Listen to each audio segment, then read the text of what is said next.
حسنتن، حسنتن، انسان خوبصورتی کو پسند کرتا ہے، حسن پرست ہے اور خوبصورتی کی طرف کھنچتا ہے۔ معصوم بچے کو بھی مسکرا کے دیکھو تو وہ بھی مسکراتا ہے، آنکھیں دکھاؤ تو وہ روتا ہے۔ انسان کے اندر حسن پرستی ہے تو باقی ہر حسن زائل ہو جاتا ہے۔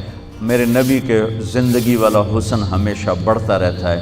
تو اسوۃ حسنۃ، تمہارے لیے میرے نبی کی زندگی سب سے خوبصورت نمونہ ہے۔ اس لیے اللہ نے اپنے حبیب کو بنایا بھی خوبصورت۔ حضرت عائشہ فرماتی تھیں کہ یوسف علیہ السلام کو دیکھ کر عورتوں نے ہاتھ کاٹ لیے، اگر میرے محبوب کو دیکھتی تو دل پہ چھریاں چلا کے بیٹھ جاتی۔ اللہ نے آپ کو اتنا حسین بنایا تھا۔ اللہ تک پہنچنے کا ذریعہ ہے جناب رسول اللہ صلی اللہ تعالی علیہ وسلم، اور اللہ تک جانے کا راستہ ہی کوئی نہیں۔ لو استفتحونی کل باب وجاؤنی من کل طریق لا افتح علیہم الا ان یکونوا وراءک۔